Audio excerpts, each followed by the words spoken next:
नमस्कार, welcome to career एजुनेस्ट। और दोस्तों, आज की इस वीडियो में हम डिस्कस करने वाले हैं जो सेमेस्टर सेकंड है आपका, उसका जो माइनर पेपर है ई बैंकिंग।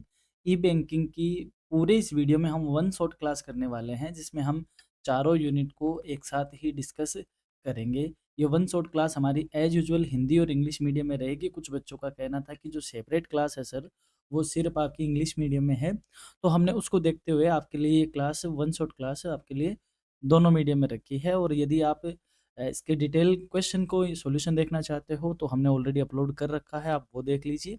और सेपरेट यूनिट वाइज क्लास भी हमने अपलोड कर रखी है, वहाँ हमने बहुत डिटेल के साथ इस पेपर को डिस्कस किया है, क्योंकि पेपर इतना अच्छा है कि यदि आप इन क्लासेज को आराम से देख लेते हो तो मुझे नहीं लगता है इसके बाहर से आपको कुछ और पढ़ने की नीड रहेगी। फिर हम बात करते हैं सबसे पहले फर्स्ट यूनिट की।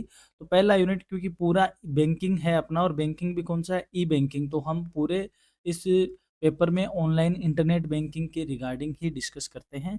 तो चलिए करते हैं शुरुआत फर्स्ट यूनिट के साथ। पहला है अपना मीनिंग ऑफ इलेक्ट्रॉनिक बैंकिंग, यानी ई बैंकिंग क्या होता है। हम रोज़ इसको डेली रूटीन में अब यूज़ कर रहे हैं दोस्तों, जैसे कि आप ऑनलाइन ट्रांसफ़र वगैरह करते हो, तो ये सारी चीज़ें क्या है, ई बैंकिंग कही जाती है। ई बैंकिंग कह दो या इलेक्ट्रॉनिक बैंकिंग कह दो, it refers to the use of electronic means to conduct banking transaction and services such as fund transfers, account management and bill payments without physically visiting a bank branch. यदि हम electronic banking से तात्पर्य हुआ कि बिना bank शाखा जाए हुए भी बैंकिंग लेन देन और सेवाओं, जैसा कि हमें धन का हस्तांतरण करना हो, खाते का मैनेज करना हो या बिल का पेमेंट करना हो, इनके लिए इलेक्ट्रॉनिक साधनों का उपयोग से होता है। यानी कि इलेक्ट्रॉनिक साधनों के माध्यम से बिना बैंक में विजिट किए हुए भी बैंकिंग कार्यों को या बैंकिंग लेन देनों को करना क्या कहा जाता है, ई बैंकिंग कहा जाता है। की features of E banking, E banking की मुख्य विशेषताएं क्या है, ई बैंकिंग की मुख्य विशेषताएं क्या है। एनी टाइम एनीवेयर बैंकिंग, यानी कभी भी किसी भी समय पर आप कहीं से भी क्या कर सकते हो, अपने बैंकिंग कार्यों को कंप्लीट कर सकते हो। यानी कि बैंकिंग जो लेन देन है, ट्रांजैक्शन है, उनको आप कहीं से भी एनीवेयर एनी टाइम आप इसको परफॉर्म कर सकते हो। Use of internet, mobile, ATMs and etcetera, इसके लिए आपको इंटरनेट, मोबाइल, एटीएम आदि की क्या होती है, ज़रूरत होती है। यदि इनका उपयोग करके ही आप क्या कर सकते हो, इलेक्ट्रॉनिक बैंकिंग को परफॉर्म कर सकते हो। Reduced paper work, it reduced paper work, ये पेपर वर्क को क्या करता है, कम करता है, क्योंकि मोस्टली चीज़ें हमने इंटरनेट के थ्रू ही करते हैं। तो यहाँ पर पेपर वर्क है वह क्या हो जाता है, कम हो जाता है।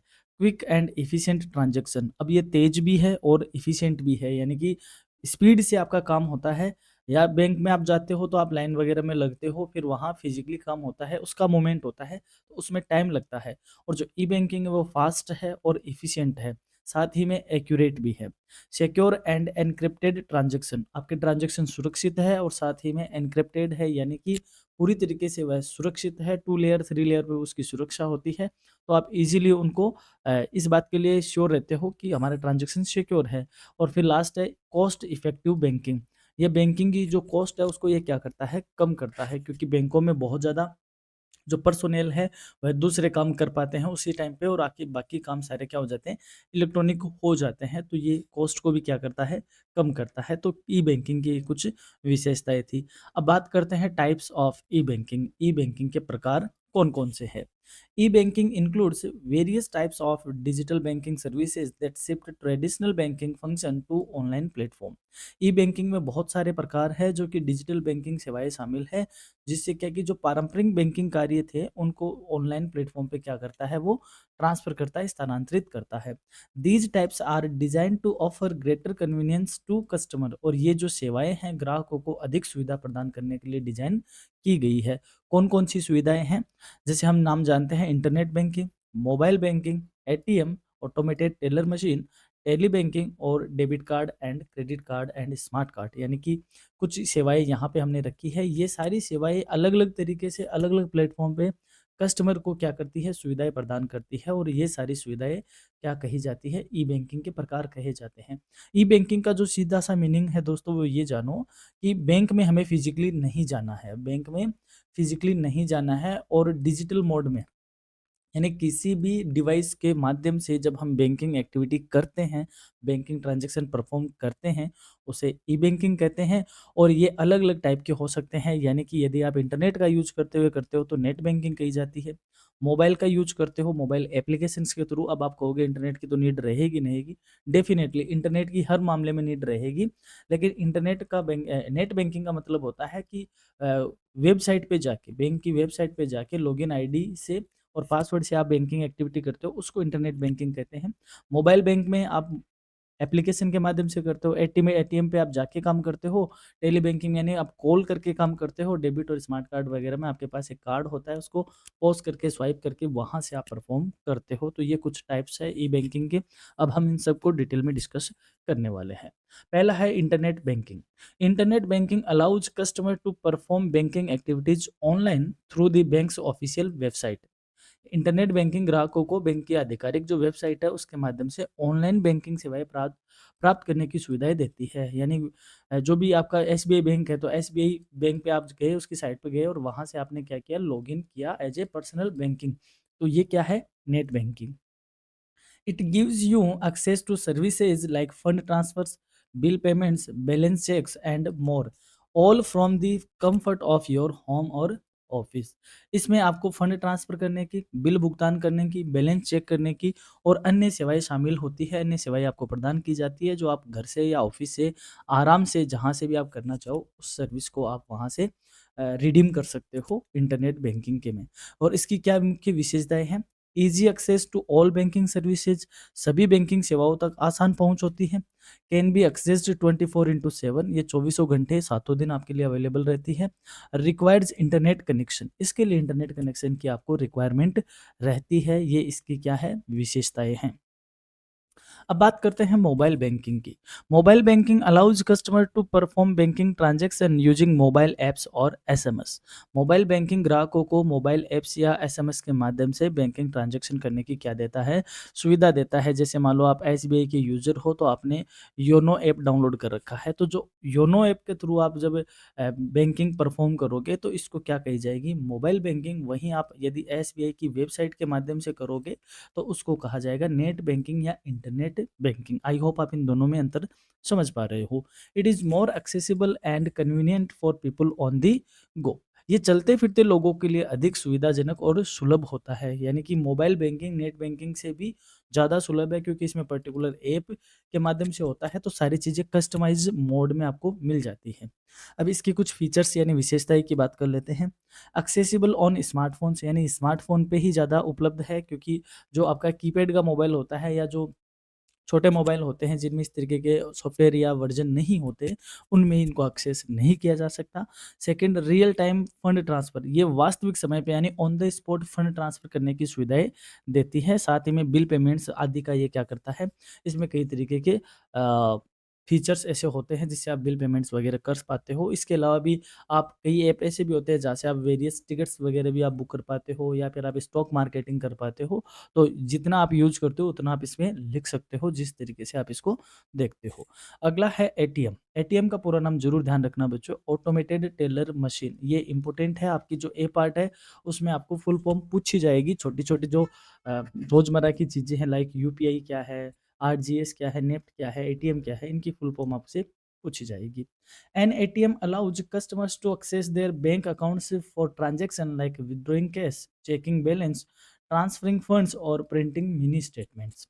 एटीएम मशीन ग्राहकों को अपने बैंक खाते से नकद निकालने, बैंक बैलेंस चेक करने, फंड को ट्रांसफ़र करने या मिनी स्टेटमेंट प्रिंट करने जैसी सुविधाएँ या जैसे ट्रांज़ैक्शन करने की क्या देता है, सुविधा देता है। यानी हमें पता है कि ऐसा-ऐसा बूथ होता है जिसमें एक मशीन लगी होती है, उस मशीन में जाके हम अपना कार्ड इंसर्ट करते हैं, पिन वगैरह लगाते हैं।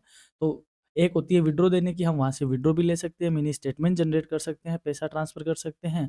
और एक मशीन होती है जिसमें हम पैसा डिपॉज़िट भी कर सकते हैं। जो लेटेस्ट एटीएम है उनमें डिपॉज़िट की भी फैसिलिटी आई हुई है या आ गई है, तो आप इसको भली-भाँति पहले से ही जानते हो। हम बात करते हैं इसकी कुछ मुख्य विशेषताओं की। पहली बात, 24/7 कैश विथड्रॉवल फैसिलिटी यहाँ अवेलेबल है। चौबीसों घंटे सातों दिन आप पैसे निकाल सकते हो। No need to visit the bank, bank जाने की आपको ज़रूरत नहीं रहेगी। मल्टीपर्पज़ ट्रांज़ैक्शन और कई बहुउद्देशीय फंक्शन आप यहाँ पे कर पाते हो, जैसे आप कैश विथड्रॉ करना, बैलेंस चेक करना, फंड ट्रांसफ़र करना या मिनी स्टेटमेंट प्रिंट करना या बैंक अकाउंट में पैसे डिपॉज़िट करना, ये सारे आप मल्टीपर्पज़ ट्रांज़ैक्शन यहाँ पे देख सकते हो। अब बात करते हैं टेली बैंकिंग की। टेली बैंकिंग यानी फ़ोन कॉल के माध्यम से, यानी आपने कॉल किया, जैसे मिस्ड कॉल नंबर होता है, टोल फ्री नंबर होता है, उनके माध्यम से आप जो बैंकिंग एक्टिविटी करते हो उसको टेली बैंकिंग कहा जाता है। Tele banking provides banking services through telephone calls. Tele banking telephone call के जरिए बैंकिंग सेवाएं प्रदान करती है। Customers can check their account balance, request cheque books और get account related information by calling the bank's automated services या service और customer care number. ग्राहक बैंक की जो स्वचालित सेवा या ग्राहक सेवा नंबर है उस पर कॉल करके अपने खाते की शेष राशि की जांच कर सकते हैं, चेक बुक का अनुरोध कर सकते हैं या खाते से संबंधित जानकारी प्राप्त कर सकते हैं। सिंपल सी बात है, फ़ोन कॉल के माध्यम से जो बैंकिंग ट्रांजैक्शन परफॉर्म होते हैं, दैट इज़ टेली बैंकिंग। मुख्य विशेषताओं की बात करें तो एक्सेस वाया फ़ोन कॉल्स, ये फ़ोन कॉल के जरिए एक्सेस की जा सकती है। इसका मतलब ज़रूरी नहीं कि आपके पास स्मार्टफ़ोन ही हो, आपके पास नॉन स्मार्टफ़ोन भी है तो उसके माध्यम से भी आप टेली बैंकिंग कर सकते हो। नो इंटरनेट रिक्वायर्ड, आपको इसमें इंटरनेट की रिक्वायर्ड नहीं है, बस आपके मोबाइल में जो कॉल होने का जो रिचार्ज होता है, यानी कि मोबाइल में इनकमिंग आउटगोइंग आपकी चालू रहे और आप कॉल का रिचार्ज हो आप तब आप इसको कर सकते हो। फिर 24/7 अवेलेबिलिटी, ये भी 24 घंटे सातों दिन होते हैं, लेकिन इसमें कुछ ऐसे नंबर्स वगैरह भी होते हैं जिनकी एक पर्टिकुलर टाइम ड्यूरेशन होती है। हालाँकि बोला तो इसको 24/7 ही जाता है। कुछ नंबर्स होते हैं जिसमें आपकी टाइमिंग होते हैं कि इस नंबर पे 8 बजे तक ही अवेलेबल होती है या 10 बजे तक अवेलेबल होती है या मॉर्निंग में 10 बजे से अवेलेबल होती है, तो वो कुछ स्पेसिफिक नंबर होते हैं। अब बात करते हैं डेबिट कार्ड, स्मार्ट कार्ड या क्रेडिट कार्ड, यानी कि एक प्लास्टिक कार्ड होता है जिस पे आपके नंबर होते हैं, आपके सीवीवी होते हैं, आपके कोड इसमें आपके आप पिन लगाते हो। इस तरीके से यदि ये डेबिट है तो डेबिट और क्रेडिट कार्ड में थोड़ा-सा अंतर यही है, डेबिट कार्ड आपके बैंक अकाउंट का जो बैलेंस है उसको एक्सेस करता है। क्रेडिट कार्ड आपको बैंक के माध्यम से दी गई क्या हो सकती है, एक क्रेडिट लिमिट होती है, उसको आप एक्सेस करते हो, यानी कि बैंक आपको कुछ दिनों के लिए उधार देने की बात करता है, या यूँ कहें आप एक बार यूज़ कर लो, इस पर्टिकुलर पेमेंट का आप बिल बनेगा उसके बाद आप पेमेंट कर देना, तो उसको क्या कहते हैं, क्रेडिट कार्ड। और स्मार्ट कार्ड, स्मार्ट कार्ड का भी बात करेंगे। स्मार्ट कार्ड भी बहुत, जैसे आप स्मार्ट कार्ड का मतलब हो गया, जैसे आप मेट्रो का कार्ड होता है, ये भी एक स्मार्ट कार्ड है। शॉपिंग मॉल के जो कार्ड होते हैं वो भी स्मार्ट कार्ड के ही कैटेगरी में रखे जाते हैं। These cards used these cards are used for online and offline purchase, ATM withdrawals and electronic payments। इन कार्डों का इस्तेमाल ऑनलाइन, ऑफलाइन खरीदारी, एटीएम से पैसे निकालने और इलेक्ट्रॉनिक भुगतान के लिए किया जाता है। Debit card are linked directly to your bank account, while credit cards offer a limit of credit from the bank. Debit card सीधे आपके बैंक खाते से जुड़े होते हैं, जो आपके बैंक में जो बैलेंस होता है उसी को एक्सेस कर पाते हो, जबकि क्रेडिट कार्ड बैंक से एक निश्चित सीमा तक क्या मिलती है, आपको क्रेडिट मिलती है, उधार मिलती है, साख मिलती है, उसको आप यूज़ करते हो। विशेषताओं की बात करें तो वाइडली एक्सेप्टेड, यानी व्यापक रूप से ये स्वीकार किए जाते हैं। ऐसी बात नहीं कि कोई ये कह दे कि नहीं हम तो कैश ही लेंगे, हम कार्ड-वार्ड नहीं रखते। तो आज का ज़माना जो डिजिटल बैंकिंग का है, उसमें ये वाइडली तौर पे एक्सेप्ट किए जा रहे हैं। सिक्योर ऑनलाइन पेमेंट्स, सुरक्षित ऑनलाइन भुगतान होता है इनके माध्यम से। इंस्टेंट ट्रांज़ैक्शन, भुगतान भी तत्काल हो जाता है। और ये क्रेडिट फैसिलिटी की सुविधा भी मिलती है, जो क्रेडिट कार्ड है वो आपको क्रेडिट फैसिलिटी की सुविधाएँ भी देता है। अब बात करते हैं ई-बैंकिंग ट्रांज़ैक्शन की। E banking transaction are the digital और electronic version of traditional banking services. E banking लेन-देन पारंपरिक जो बैंकिंग सेवा है उनका डिजिटल या इलेक्ट्रॉनिक संस्करण है। They are quicker, more efficient and often more secure. ये तेज है, अधिक कुशल है और अक्सर अधिक सुरक्षित भी होते हैं। Let's explore some the most common types of transaction. आइए अपन कुछ आमतौर के जो हम डेली रूटीन में यूज करते हैं इलेक्ट्रॉनिक ट्रांजैक्शन, उनको डिस्कस करते हैं। पहला है ट्रंकेटेड चेक, इंपॉर्टेंट लगा लो।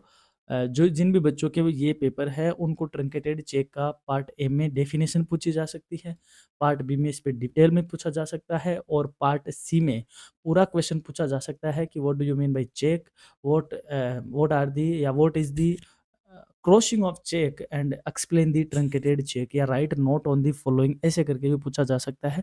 ट्रंकेटेड चेक को समझते हैं। देखो, चेक आपने सभी ने देखा होगा कि चेक होता है इस तरीके का। चेक बुक से हमने चेक किसी के नाम लिखा और उसको काट के उसको दे दिया, वह बैंक में जाएगा और इसको क्लियर करवाएगा और अपना पैसा ले लेगा। अब जब चेक को 2 तरीके से प्रोसेस किया जा सकता है, एक तो चेक कोई इमेज बना ले, है ना? और एक चेक को बाकायदा जो फिज़िकल मोड है उसी मोड में इसको क्या करें, इसको प्रोसेस करते हैं। जब फिज़िकल चेक की इमेज बनाकर उसको डिजिटल तौर पे यानी इलेक्ट्रॉनिक तौर पे उसको क्या किया जाए, प्रोसेस किया जाए, तो ये जो फिज़िकल चेक का इमेज बनकर प्रोसेस होना क्या कहा जाता है? ट्रंकेटेड चेक कहा जाता है। चेक 2 तरीके के होते हैं, एक तो फिज़िकल होते हैं और एक इलेक्ट्रॉनिक चेक होते हैं। इलेक्ट्रॉनिक चेक स्टार्टिंग से ही इलेक्ट्रॉनिक होते हैं, जिसको बैंक इलेक्ट्रॉनिकली ही इश्यू करता है और इलेक्ट्रॉनिकली वह क्लियर होते हैं। लेकिन जो फिज़िकल चेक आगे चलकर इलेक्ट्रॉनिक मोड में आ जाते हैं, यानी इमेज बनकर प्रोसेस होते हैं, तब ये क्या कहे जाते हैं? ट्रंकेटेड चेक कहे जाते हैं। A truncated check is a digital version of a paper check. Truncated cheque एक पेपर चेक का डिजिटल स्वरूप होता है। Instead of physically transferring the cheque to the bank, an image of the cheque is captured and electronically transmitted for processing. इसमें cheque को physically bank में नहीं भेजा जाता, बल्कि चेक की इमेज को कैप्चर करके इलेक्ट्रॉनिक रूप से प्रोसेसिंग के लिए क्या किया जाता है? भेजा जाता है। बेनिफिट्स क्या है? तो एक तो ये फ़ास्ट प्रोसेस होगा, यानी कि यदि आपका चेक फिज़िकली बैंक में जाएगा, उसके डब्बे में रखा जाएगा, उसका फ़ॉर्म वगैरह भरा जाएगा, फिर ये क्लियर होगा, तो इसमें एक टाइम लगेगा। इसमें क्या लगेगा? टाइम। और आपने इसका क्या किया? इसकी पिक क्लिक करी और इसको electronically as a truncated check इसको क्या कर दिया? प्रोसेस किया। तो ये इलेक्ट्रॉनिक माध्यम से ये क्या हो जाएगा? फ़ास्ट प्रोसेस होगा, तो क्लियरिंग भी इसकी फ़ास्ट होगी। लेस पेपर हैंडलिंग, अब कम कागज़ हैंडल करने पड़ेंगे, यानी कि बैंक में भी वो फॉर्म वगैरह नहीं भरना पड़ेगा, बैंक को भी इतने कागज़ हैंडल नहीं करने पड़ेंगे और जो इसको प्रोसेस करवा रहा है, यानी जो इसका कस्टमर है, उसको भी पेपर वर्क इतना हैंडल नहीं करना पड़ेगा। नेक्स्ट, रिड्यूस प्रोसेसिंग कॉस्ट, और ये जो प्रोसेसिंग होने की जो कॉस्ट है उसको क्या करता है?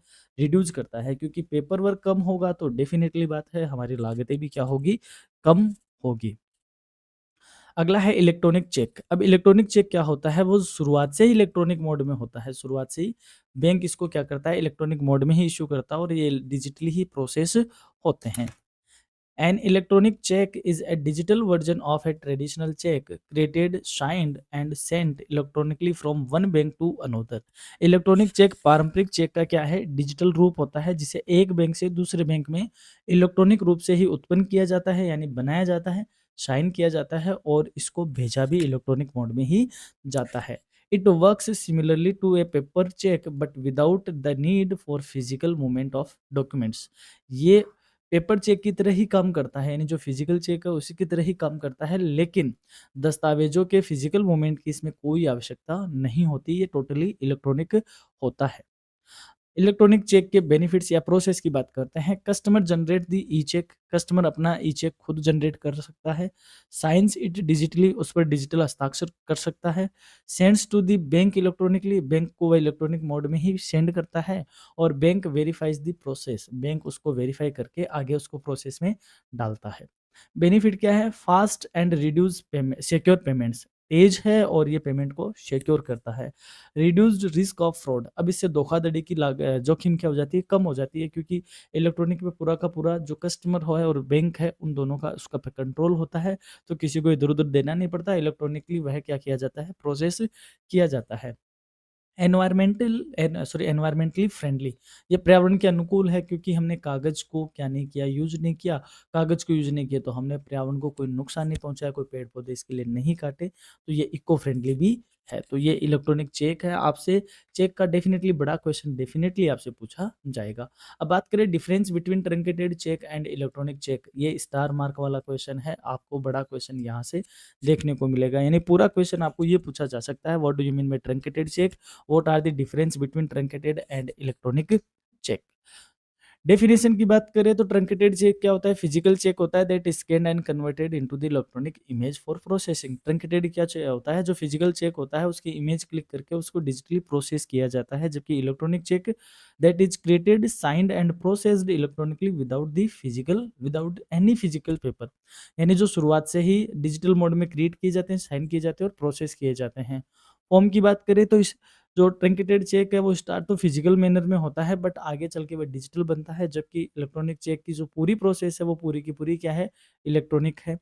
इनिशिएशन की बात करें तो issued by the drawer manually, यानी कि ट्रंकेटेड को चेक को इश्यू कौन कर सकता है, कौन करता है, जो इसका ड्रॉवर है, यानी इसको जो लिखने वाला है, यानी जो इसका मालिक है। सीधी सी बात है, अगर मेरे पास मेरा चेक है तो मैं इसको इश्यू करूंगा, और ये मैनुअली इश्यू किया जाता है लिख कर या प्रिंट करके। जबकि जो इलेक्ट्रॉनिक चेक है वह सिक्योर इलेक्ट्रॉनिक सिस्टम के थ्रू डिजिटली साइन होकर इश्यू किया जाता है।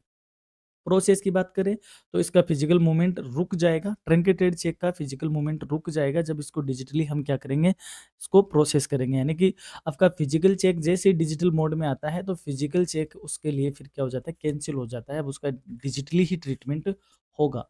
जबकि electronic cheque fully digital process होता है शुरू से ही। सिग्नेचर की बात करें तो ट्रंकेटेड चेक पर मैनुअली सिग्नेचर होते हैं, यानी हाथ से लिख कर किए जाते हैं।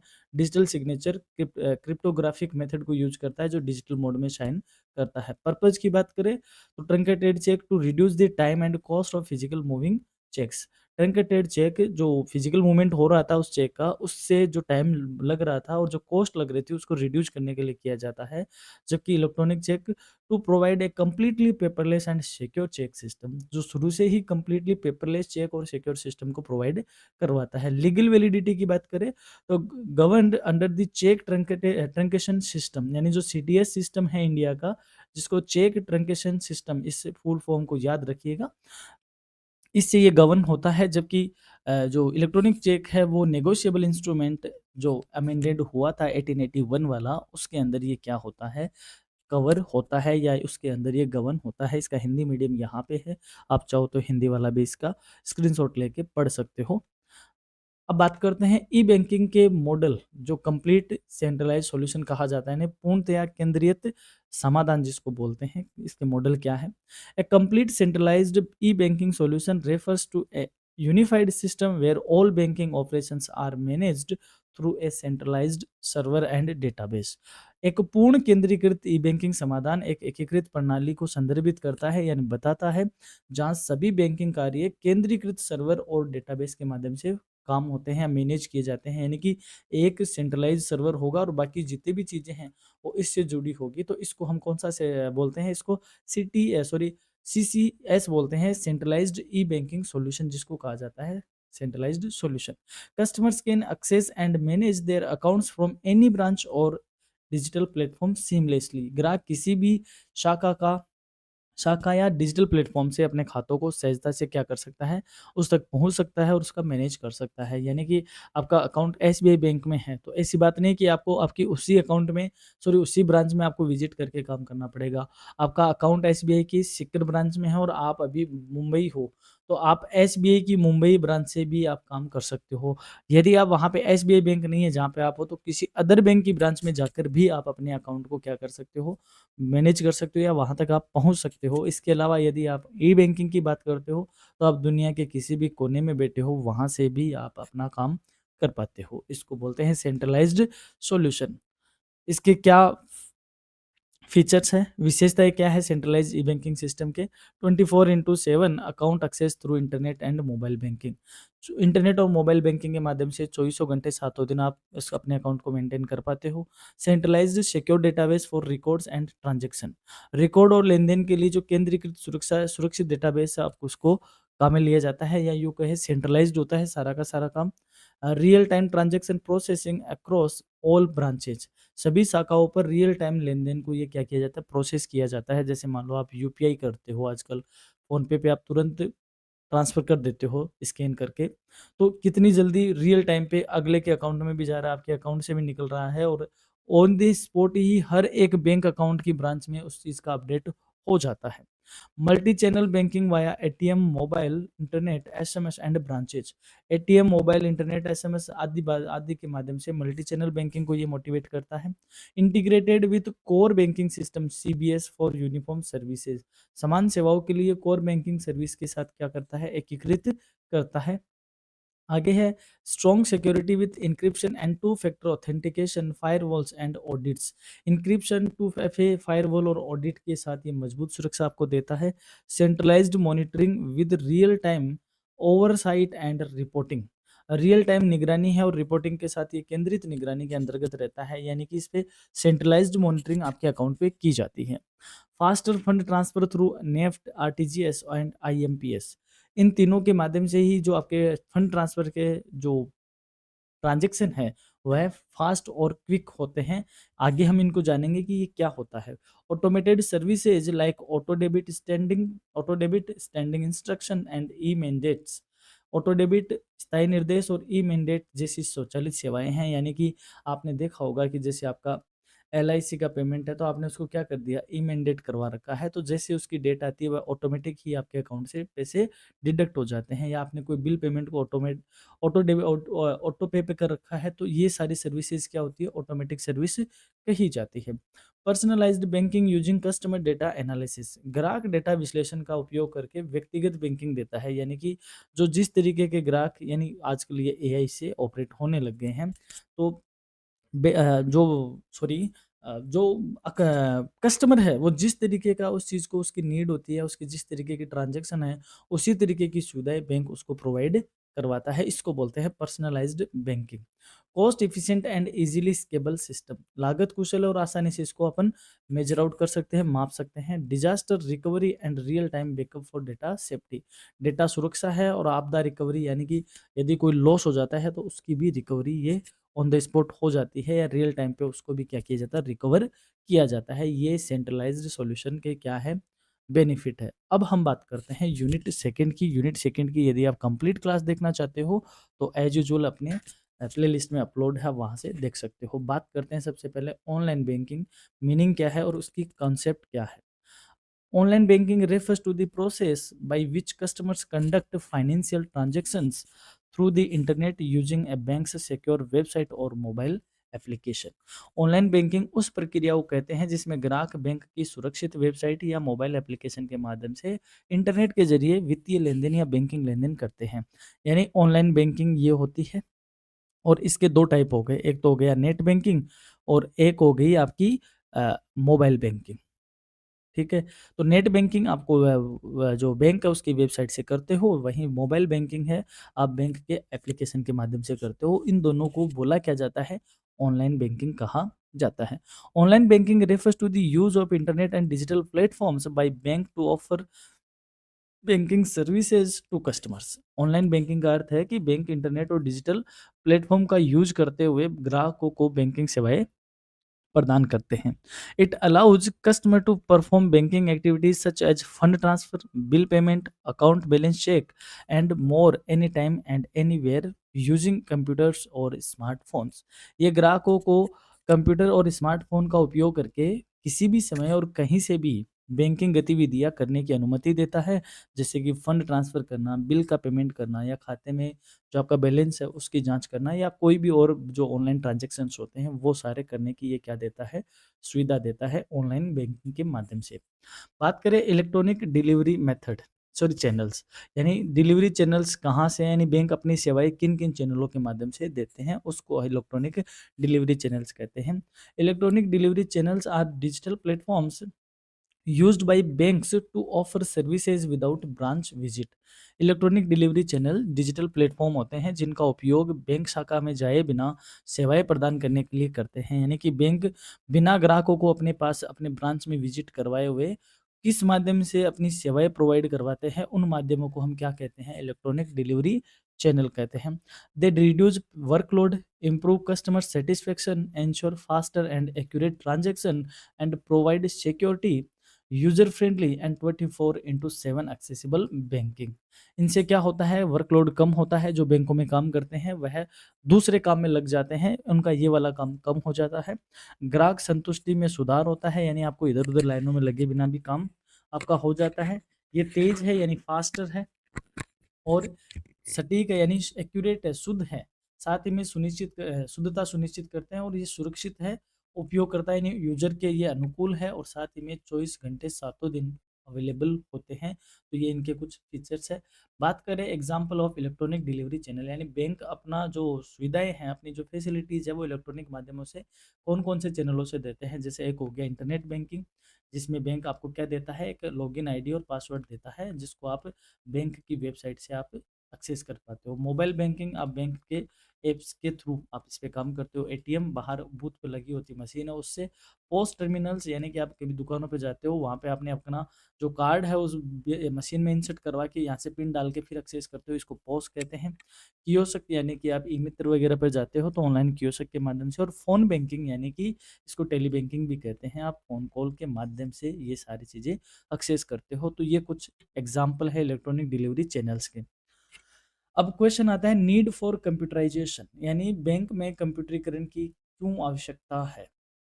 आप एक बार इमेजिन करो कि आज से अगर हम 40 साल पीछे जाए, या अपन आज से 20 साल ये, 25 साल ये, 5 साल वो, यानी 1995 के आसपास जाएं, तब बैंक में पहली बार कंप्यूटर यूज किए जा रहे थे। यानी 90 का जो डिकेड था उसमें बैंकों में कंप्यूटर को यूज करना स्टार्ट किया था। अगर आज बैंक में कंप्यूटर यूज नहीं हो तो बैंक में कितनी ज़्यादा भीड़ हो जाएगी, क्योंकि मोस्टली चीज़ें तो डिजिटल है। तो बैंक में कंप्यूटराइजेशन की क्यों नीड है। एक ज़माना ऐसा था जब 1% लोगों का ही बैंक में खाता था, तो काम थोड़ा कम होता था, बट आज तो ऑलमोस्ट 80% लोगों का बैंक में क्या है, अकाउंट है। तो बैंकों में वर्कलोड ज़्यादा है, इसलिए वहाँ एक्यूरेसी की नीड है, वहाँ कंप्यूटराइजेशन की नीड है। तो क्यों नीड है, एक एक को बात को हम जान लेते हैं। Computerisation in banking uses I T to handle operations, speed up services, reduce errors and improve accuracy. बैंकों में कंप्यूटरीकरण संचालन को संभालने, सेवाओं में तेजी लाने, त्रुटियों को कम करने और शुद्धता में सुधार करने के लिए आईटी का उपयोग करना होता है, यानी इंफॉर्मेशन टेक्नोलॉजी का यूज करना होता है। It enables online banking, E payments and secure data storage, making online banking more efficient and customer friendly. इससे क्या होता है, ये ऑनलाइन बैंकिंग को, ई भुगतान को, सुरक्षित डेटा स्टोरेज को सक्षम बनाता है, यानी उसको ये सब करने के लिए काबिल बनाता है, जिससे बैंकिंग अधिक कुशल हो जाती है और ये यूजर फ्रेंडली या कस्टमर फ्रेंडली बन जाती है। रीज़न क्या है, कारण क्या है, यानी कि कंप्यूटरीकरण को यानी कंप्यूटराइजेशन को यूज करने के क्या कारण हैं। पहली बात, speed and efficiency in transaction, लेन-देन में स्पीड आती है और दक्षता आती है, यानी कुशलता आती है, ट्रांजैक्शन बहुत फास्ट होते हैं। Reduction in paper work and human errors, कागजी कार्य और मानवीय त्रुटियाँ क्या होती है, कम होती है। Better customer services into 24/7 availability, बेहतर ग्राहक सेवा के लिए चौबीसों घंटे सातों दिन उपलब्धता रहती है। Enhanced security and data management, बेहतर सुरक्षा और डेटा प्रबंधन इससे इजीली होता है। कॉस्ट इफेक्टिवनेस फॉर बैंक, और बैंकों के लिए लागत कम करने वाला काम होता है। तो ये वो कारण हैं जिनकी वजह से हम कहते हैं कि बैंक में कंप्यूटराइजेशन होना चाहिए या कंप्यूटराइजेशन हुआ है। अब बात करते हैं एटीएम की। एटीएम का पूरा नाम ऑटोमेटिक टेलर मशीन है। ऑटोमेटिक नहीं है, मैंने भी गलत लिख दिया, ऑटोमेटेड है ये। क्या है, ऑटोमेटेड है, ऑटोमेटेड टेलर मशीन, स्वचालित टेलर मशीन ही कहते हैं इसको। An ATM is a 24/7 electronic machine that's that lets customers without withdraw cash, check balance and more without bank staff. ATM 24 घंटे सातों दिन इलेक्ट्रॉनिक मशीन है। ऐसी मशीन है जो कि ग्राहकों को बैंक कर्मचारी के बिना नकदी निकालने की, बैलेंस चेक करने की और अन्य कई काम करने की क्या देती है, सुविधा देती है। It reduce congestion, offer quick service and modern ATMs also allow deposits, transfers and bill payments securely through PAN card sorry securely through cards and pins. ये भीड़-भाड़ को कम करता है, यानी कि आप बैंक में जाने की ज़रूरत नहीं होती, तो वहाँ की जो भीड़ है उससे आप बच सकते हो। ये फ़ास्ट सेवा यानी त्वरित सेवा प्रदान करता है। आधुनिक एटीएम में तो आप पिन के माध्यम से सुरक्षित लेन-देन से आप जमा भी कर सकते हो, ट्रांसफ़र भी कर सकते हो, बिल का पेमेंट भी कर सकते हो, आदि कई तरीके की सुविधाएँ लेटेस्ट एटीएम आपको प्रोवाइड करवाते हैं। एडवांटेजेज़ क्या है, यानी कि बैंक एटीएम के क्या लाभ है? पहली बात, 24/7 अवेलेबल है, सातों दिन चौबीसों घंटे अवेलेबल है, टाइम बचाता है, सेव टाइम्स, और reduce workload on bank staff, ये बैंक कर्मचारियों के कार्यभार को क्या करता है, कम करता है। अब बात करते हैं ईएफटी, इलेक्ट्रॉनिक फंड ट्रांसफर। अब देखो, बच्चों का ये था कि सर इनको हिंदी में भी बताओ। अब इलेक्ट्रॉनिक फंड ट्रांसफर को यदि आप वैसे कहोगे तो इलेक्ट्रॉनिक को हिंदी में भी क्या कहते हैं, इलेक्ट्रॉनिक ही हमने पढ़ा है। यही ज़्यादा अपने याद रहेगा, ठीक है। फंड को यदि वैसे बोलते हैं तो फंड को इसमें कोष कहते हैं, कोष ट्रांसफर को स्थानांतरण कहते हैं। तो आप हिंदी टर्मिनोलॉजी में ज़्यादा कन्फ्यूज़ हो जाओगे। एग्ज़ाम में भी आप इसको ऐसे ही लिख सकते हो, इलेक्ट्रॉनिक फंड ट्रांसफ़र, और चाहो तो आप एग्ज़ाम में इस तरीके से भी लिख सकते हो। यानी जो इंग्लिश का स्टूडेंट है वो इंग्लिश लिख सकता है एग्ज़ाम में। कुछ टर्मिनोलॉजी ऐसी होती है उसको इंग्लिश में ही लिखनी चाहिए। वो एग्ज़ामिनर के लिए भी ईज़ी है और स्टूडेंट के लिए भी ईज़ी रहेगा। क्या होता है ईएफटी? फुल फॉर्म ज़रूर याद रखिएगा। Electronic fund transfer allows secure, fast, and convenient online money transfer between accounts without cash और चेक। इलेक्ट्रॉनिक फंड ट्रांसफर बिना नकदी या चेक के खातों के बीच सुरक्षित, तेज और सुविधाजनक ऑनलाइन धन स्थानांतरण की क्या देता है? सुविधा। यानी ये दुकान वाला है, इस दुकान वाले के आपने क्यूआर कोड पे जाके उसको स्कैन किया, तो आपके बैंक अकाउंट से पैसा कटा, इसके माध्यम से उस दुकानदार के बैंक अकाउंट में पैसा डिपॉजिट हो गया। यहाँ पे डिपॉजिट हो गया, यहाँ से कटा। तो ना तो आपने कोई चेक दिया उसको, ना आपने उसको कोई कैश दिया। तो बिना कैश के, बिना चेक के भी आपने अपना फंड डायरेक्ट दूसरे अकाउंट में ट्रांसफ़र कर दिया, दूसरे बैंक के अकाउंट में ट्रांसफ़र कर दिया। इसको क्या कहते हैं?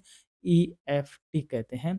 Used for salaries, bills, EMIs and shopping, वेतन, बिल, ईएमआई आदि खरीदारी आदि के लिए इसको इस्तेमाल किया जाता है। It includes NEFT, RTGS and IMPS benefiting both individuals and businesses.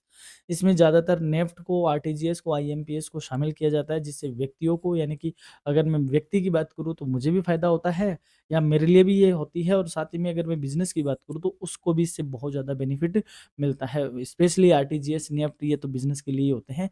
इनको आपको डिटेल में देखना होगा। आपसे क्वेश्चन ये सही पूछा जाएगा कि right note on the following. एक नंबर पे लिखा होगा नेफ्ट, एक नंबर पे लिखा होगा आरटीजीएस, एक नंबर पे लिखा होगा आईएमपीएस, एक नंबर पे लिखा होगा यूपीआई। इस तरीके के आपको पूछे जा सकते हैं। तो हम एक-एक को देख लेते हैं क्या होते हैं। नेफ्ट की बात करें तो इसका पूरा नाम होता है national electronic fund transfer. Type क्या है? डिफर्ड सेटलमेंट है, बैच वाइज ये पेमेंट का सेटलमेंट करता है। मैं इसको समझा देता हूँ आपको क्या होता है बैच वाइज। जैसे फॉर एग्जांपल 9 बजे से कोई ट्रांजैक्शन हुआ, ठीक है? तो उसका बैच बन गया 9:30 से 10 बजे तक का, ठीक है? 9:30 से 10 बजे तक का। तो 9 से लेकर 9:30 के बीच में जितने भी ट्रांज़ैक्शन हो रहे हैं, उनको बैच कौन-सा बन गया? 9:30 से 10 बजे का बन गया। तो इस 9:30 से 10 बजे के बीच इनका क्या होगा? निपटारा होगा। तो बैच बना-बना के, यानी इसमें ऑन द स्पॉट नहीं होता, एक बैच बनता है जो कि लगभग 1 घंटे से 1.5 घंटे का टाइम होता है इसमें। उस बिटवीन एक बैच बनता है, तो उससे पहले जितने भी ट्रांज़ैक्शन हो रहे हैं वो सारे इस बैच में आएँगे, और यहाँ पे जब ट्रांज़ैक्शन हो रहे हैं वो अगले बैच में चले जाएँगे। जैसे मान लो फॉर एग्ज़ाम्पल, ऐसे नहीं कहते कि जैसे आप सवारी आ रही है बस स्टॉप पे, तो यहाँ पे एक ऑटो वाला आएगा, वह 8 सवारी लेगा, तो शुरुआत में जो पहले 8 सवारी आ गई उनका एक बैच बन गया, फिर बाद में 8 सवारी आ गई उनका एक बैच बन गया, फिर बाद की 8 सवारी का एक बैच बन गया। तो इसमें बैच वाइज़ होता है, जो कि एक साथ जो कुछ ट्रांज़ैक्शन होंगे उनका एक बैच बनेगा, उस बैच में उसका निपटारा होगा। तो इसको बोलते हैं डेफर्ड सेटलमेंट, यानी बैच वाइज़। तो नेफ्ट बैच वाइज़ करता है, इस बात का ज़रूर ध्यान रखिएगा। टाइमिंग क्या है? ये 24/7 अवेलेबल है। पहले ये बैंक का जो बैंकिंग आवर्स हुआ करते थे उसी में अवेलेबल होते थे, यानी कि जो बैंक खुलने का टाइम होता था 10 से 4, उसी के बीच ये होते थे। आज ये क्या है? 24/7 अवेलेबल है। मिनिमम लिमिट कितनी है? ₹1। आप मिनिमम से मिनिमम ₹1 नेफ्ट कर सकते हो, और मैक्सिमम वैसे तो कोई इसकी अपर लिमिट नहीं है, लेकिन बैंक इसको अपर लिमिट में स्पेसिफाइड कर सकता है। सेटलमेंट स्पीड क्या है निपटान की? Usually takes 30 minutes to 2 hours, यानी कि ये जनरली आधे घंटे से 2 घंटे लगता है, क्योंकि ये क्या बनाता है? बैच बनाता है, इसलिए आधे घंटा तो इसमें मिनिमम लग ही जाता है। बेस्ट फॉर, ये ज़्यादातर यूज़ किसके लिए है? Regular transaction like paying bills, rent etcetera, यानी सबसे ज़्यादा ज़रूरी उनके लिए है जो नियमित पेमेंट करते हैं। जैसे सैलरी वगैरह आती है, तो वह भी किसके माध्यम से आती है? नेफ्ट के माध्यम से ही आती है।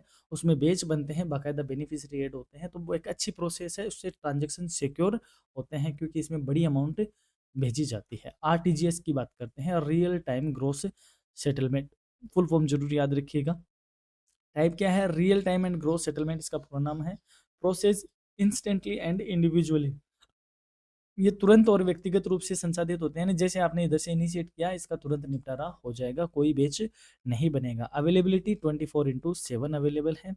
मिनिमम इसमें 2 लाख मिनिमम इसमें कम से कम किए जा सकते हैं। यानी कि अब यूँ कहें कि जो बड़े बिज़नेसमैन्स होते हैं या बड़े लोग होते हैं जो बड़ी अमाउंट का ट्रांज़ैक्शन करते हैं, उनके लिए कौन-सी सुविधा ज़्यादा अच्छी है? आरटीजीएस, क्योंकि इसमें मिनिमम अमाउंट ही क्या है? 2 लाख, और मैक्सिमम अमाउंट, कोई मैक्सिमम अमाउंट की इसमें वो नहीं है, लिमिट नहीं है, बैंक इसको स्पेसिफाइड कर सकता है। सेटलमेंट स्पीड ये इमीडिएट है, तत्काल इसमें निपटान हो जाता है। बेस्ट किसके लिए है? Large value transaction like business payment, high ticket transfer.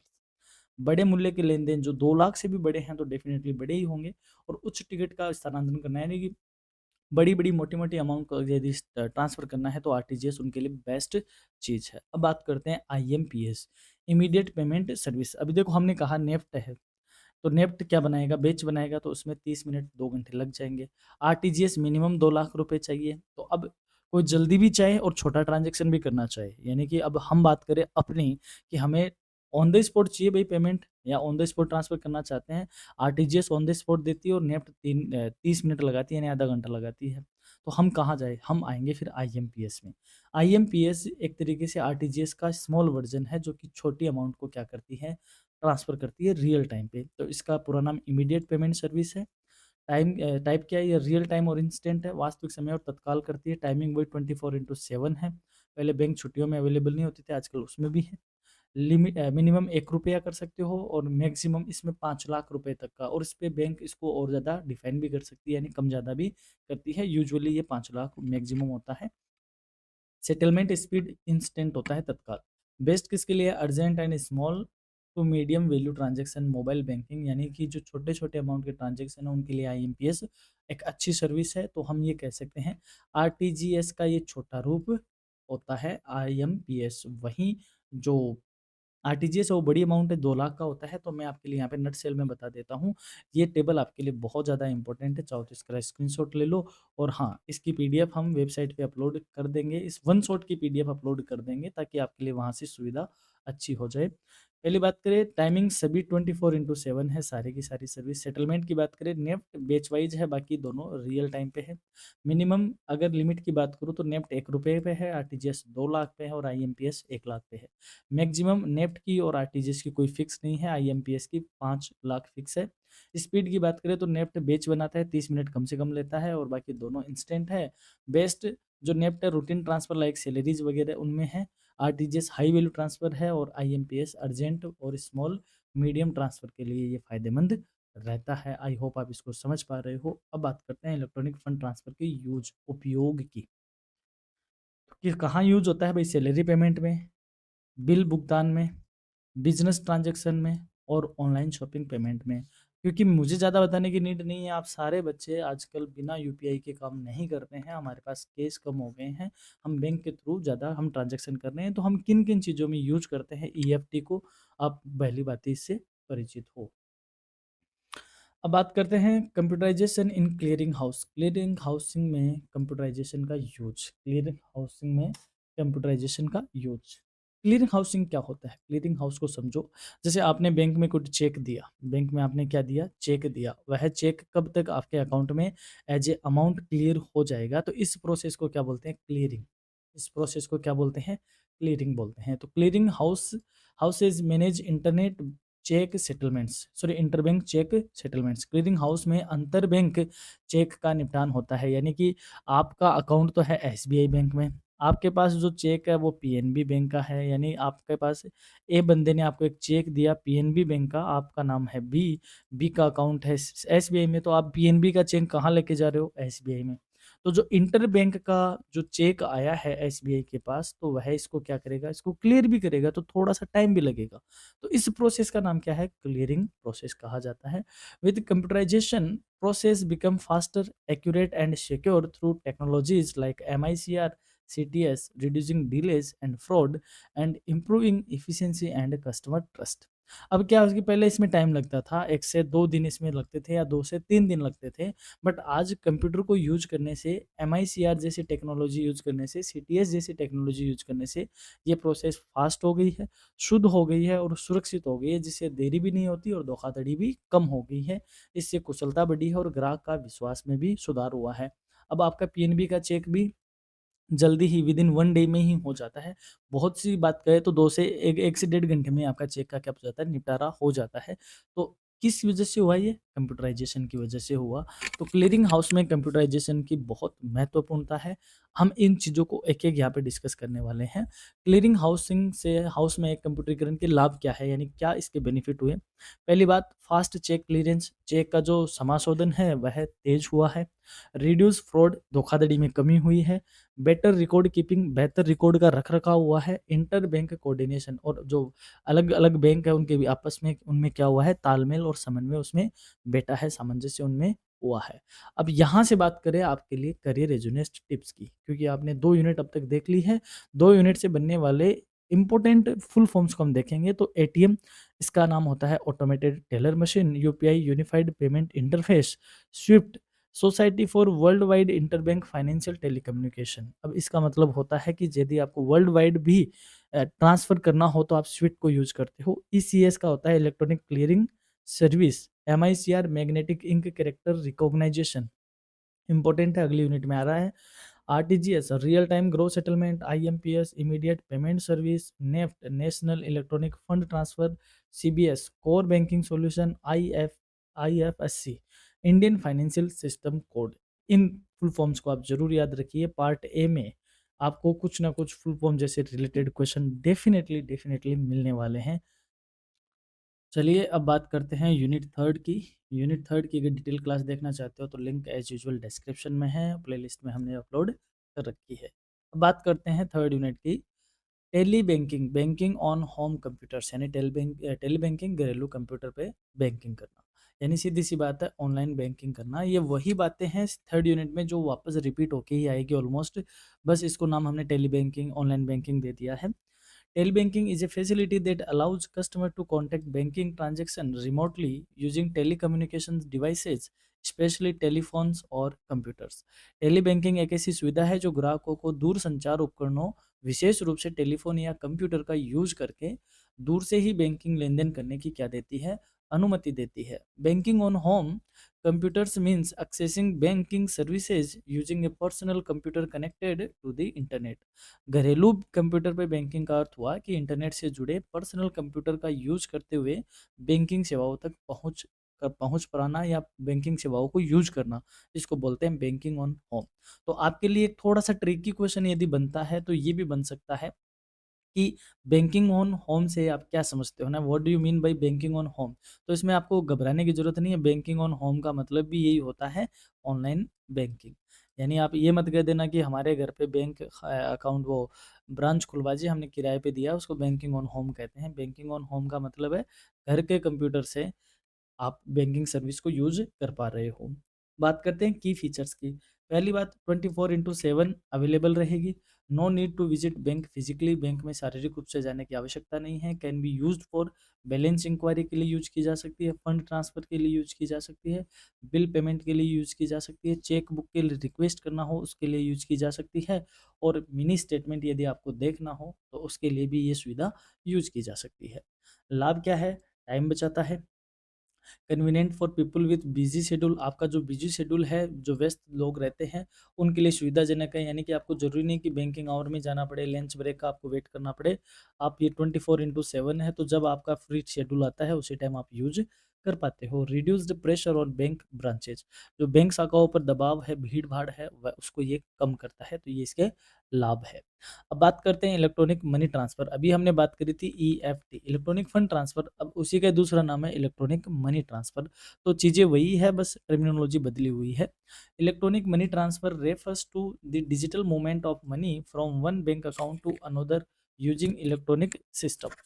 Electronic money transfer का तात्पर्य हुआ कि इलेक्ट्रॉनिक प्रणालियों का उपयोग करते हुए एक बैंक खाते से दूसरे बैंक खाते में धन का क्या करना, स्थानांतरण करना। हम कौन कौन से मेथड इसके लिए यूज में लेते हैं? नेफ्ट, जिसकी अभी हमने बात करी, जीपीआर, सॉरी, आरटीजीएस जिसकी अभी हमने बात करी, आईएमपीएस जिसकी अभी हमने बात करी, यूपीआई जिसको आप रोज़ यूज़ करते हो, चाहे वो फ़ोनपे हो, गूगल पे हो, अमेज़न पे हो, जिससे भी आप यूज़ करते हो। फिर आता है ईसीएस, इलेक्ट्रॉनिक क्लियरिंग सर्विसेज, यानी कि आपने चेक वगैरह दिया उसका क्लीयरेंस होना, दैट इज़ ईसीएस। तो ये इसके कॉमन मेथड है जिसकी हमने अभी चर्चा कर ली थी। यूजेज ऑफ ईएमटी यानी इलेक्ट्रॉनिक मनी ट्रांसफ़र के क्या यूज़ है, क्या उपयोग है? सैलरी पेमेंट में यानी वेतन भुगतान के लिए पेमेंट करना, बिल पेमेंट्स यानी बिजली का बिल हुआ, पानी का बिल हुआ, एलआईसी का बिल हुआ, मोबाइल बिल हुआ, उन सब के लिए। ऑनलाइन शॉपिंग आप बेहतरीन तरीके से जानते हो, ई-कॉमर्स के जितने भी लेन-देन होते हैं वो सारे ईएमटी के थ्रू ही होते हैं, वो मैं पेमेंट वगैरह करने का काम।